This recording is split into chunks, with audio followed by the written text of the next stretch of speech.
Bom sabadão para vocês aí, tá? Tá todo mundo bem? Todo mundo vivo? Combinado não sai caro aqui neste humilde canal. Falamos que falaremos da Bundesliga, do Bayern de Munique e cá estamos. Porque nesse sábado lá na Allianz Arena o Bayern atropelou sem dó nem piedade e ficou barato. Já digo que ficou barato por um motivo, e esse motivo tem nome e sobrenome: Champions League.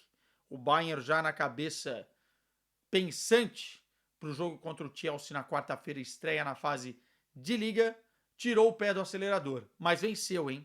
5-0 para cima do Hamburgo. Eu já esperava um jogo tranquilo, com muitos gols, porque o Hamburgo é uma equipe frágil, que subiu da segunda para a primeira divisão, teve muitas mexidas, contratações, Fábio Vieira tá por lá e tal, mas não tem encaixe, não tem arcabouço para conseguir parar o Bayern de Munique, né? Ainda mais na Allianz Arena, ainda mais da forma com que o Bayern de Munique está jogando. Né?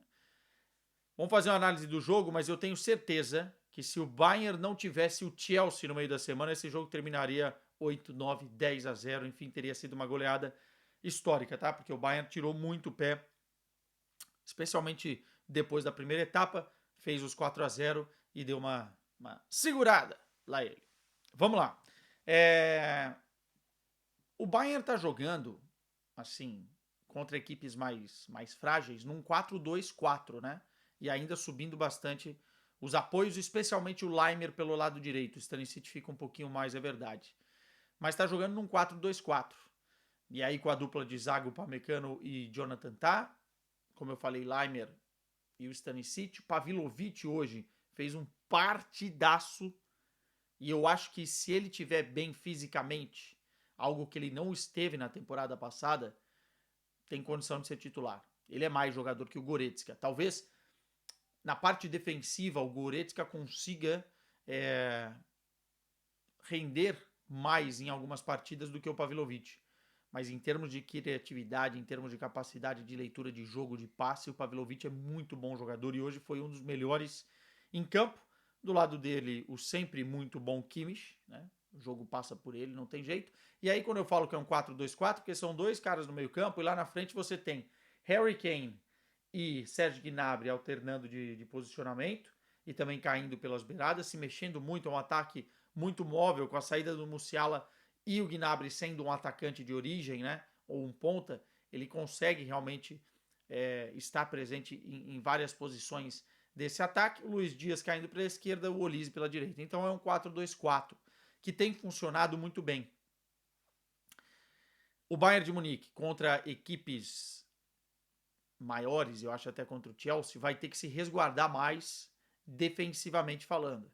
Mas contra equipes da Bundesliga que não demonstram assim uma qualidade ofensiva que preocupe, o Bayern de Munique tem conseguido nesse esquema ter muito volume ofensivo. Assim, foi impressionante, especialmente os primeiros minutos de jogo, a forma com que o Bayern envolveu o Hamburgo. E aí eu acho que é um tema legal para a gente falar. O Bayern de Munique está fazendo algo diferente do que fazia na temporada passada, tá? Processos e dinâmicas de triangulação e aproximação e troca de posição de jogadores. Cara, foi um toque me voe, né? Um toque me voe lindíssimo que o Bayern praticou na primeira etapa, assim.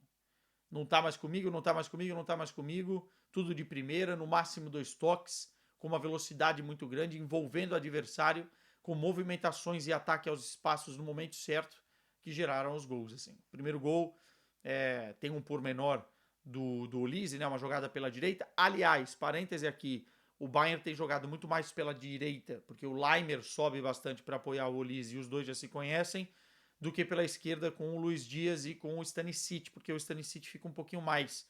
Então o time tem mais qualidade de ataque pela direita, né, e procura mais. Tanto que o Luiz Dias muitas vezes queria se enfiar nessa conversa e saía da esquerda para o meio para fechar e participar também desses movimentos. Mas naturalmente, quando voltar o Davis, muito provavelmente também o Bayern caia mais para a esquerda, porque vai ter essa combinação, e eu estou muito curioso para ver essa combinação Luiz Dias e Davis, né? O Davis saudável, obviamente. O primeiro gol foi muito bonito, porque tem a jogada do Laimer, um pormenor do Olise, que dá de letra, a bola sobra no Gnabry e o Gnabry faz uma obra de arte, cara.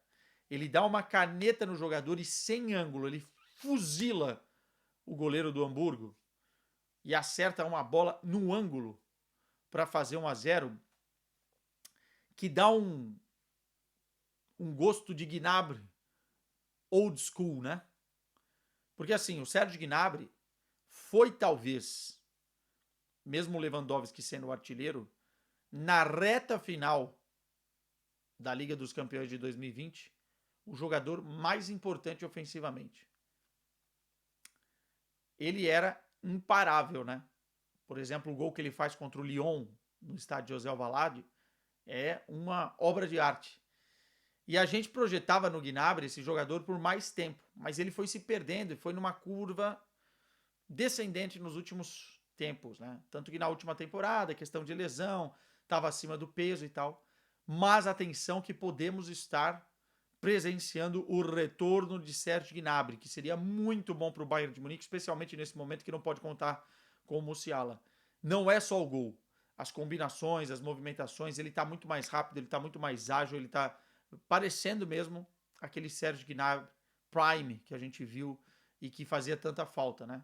Enfim, o gol que ele faz é absurdo. Acho que vai ser eleito o gol da rodada, o gol do mês lá da Bundesliga, porque é lindíssimo, lindíssimo, lindíssimo, lindíssimo. Daí tem o segundo gol, que é mais uma vez, e eu acho que a jogada é até mais bonita, porque é tudo de primeira.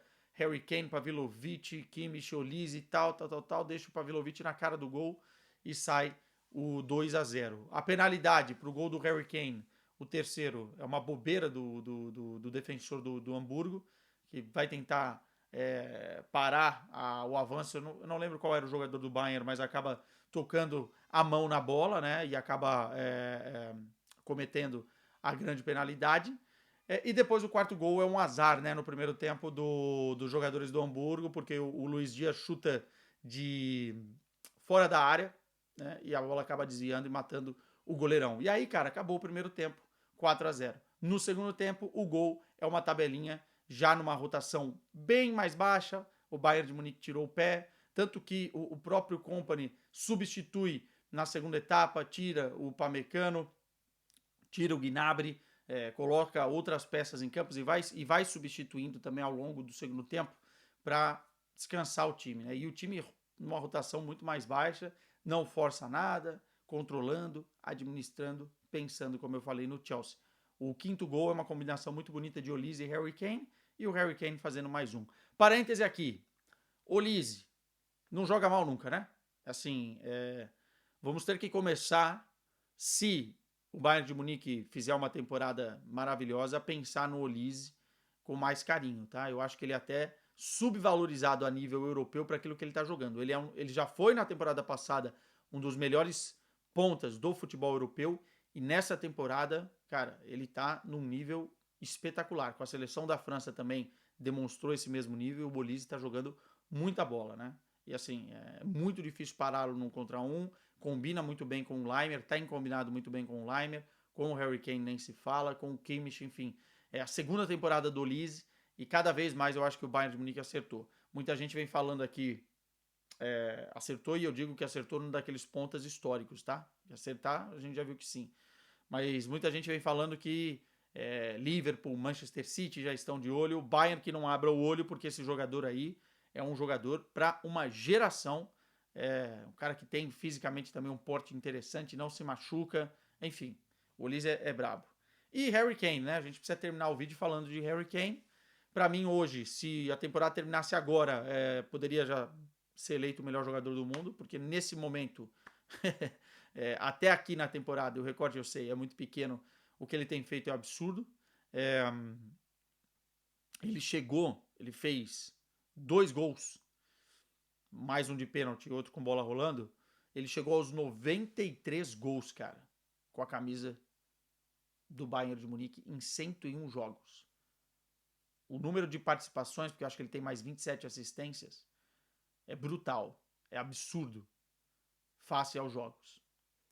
Nessa temporada, ele já tem, o Bayern, enfim, tem 5 jogos na temporada, ele já tem 8 gols.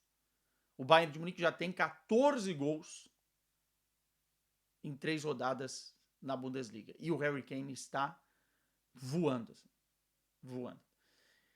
Outro dia me perguntaram sobre Lewandowski e eu não deixo de pensar, e não me leve a mal o torcedor do Tottenham. Cara, se o Harry Kane tivesse saído mais cedo do Tottenham, nem fosse para o Bayern, para outra equipe que desse a munição e o respaldo de um tubarão europeu mais cedo na carreira desse cara, o que não teria sido em termos de números. E olha que ele já tem números espetaculares na carreira, né? Assim, é o segundo maior artilheiro da história da Premier League. O Harry Kane é um absurdo, cara. Eu acho que se ele tivesse no Bayern o tempo que o Lewandowski esteve no Bayern, ele teria sido tão grande ou maior. Suspeito que maior até do que o Lewandowski. Olha que o Lewandowski marcou uma época no Bayern, para mim, um dos melhores centroavantes que já vestiu essa camisa. Papo de estar ali numa discussão com o Gerd Müller e tal, mas o Harry Kane é um absurdo, cara. E assim, o que ele contribui para o jogo, fantástico. E para terminar, eu não vejo nenhuma outra equipe, assisti o Borussia Dortmund também, mais uma vitória, são 3 jogos, 2 vitórias. O Bayern tem 3 jogos, 3 vitórias, mas eu não vejo nenhuma equipe nessa temporada com a capacidade na Bundesliga de competir com o Bayern de Munique. E isso pode fazer com que o Bayern crie uma gordura interessante na Bundesliga para focar mais em Liga dos Campeões. E como eu tô vendo que o Kompany tem girado um pouco mais elenco, tem dado espaço para a molecada da base, o Carrington hoje entrou bem, enfim, eu acho que o Bayern pode, nessa temporada, dependendo como é que vai avançando, a gente vai ter que observar também a evolução dos outros times, se dar ao luxo de prestar mais atenção na Liga dos Campeões da Europa. Isso vai ser perigoso, porque no meio do ano, Davis está de volta, Musiala está de volta, veremos. Para fechar, Nicolas Jackson, né, entrou no segundo tempo, no lugar do Gnabry, teve um tempo inteiro para mostrar serviço. Não vai ser apenas um substituto do Harry Kane, me parece que pode jogar caindo pelo lado direito, pelo lado esquerdo, é um cara de movimentação, mas não mostrou muito serviço assim. Não me agradou nesses primeiros 45 minutos. Eu espero mais, e até porque era um jogo contra o Hamburgo, mas em defesa do Jackson, também a verdade é que o time rotacionou de uma forma muito diferente do que foi o primeiro tempo. Na segunda etapa criou muito menos, deu muito mais, enfim, muito menos munição ao Jackson. Então, ficar de olho aí na evolução. Um beijo para vocês, bom final de semana, amanhã tem vídeo sobre o Barcelona. Tchau.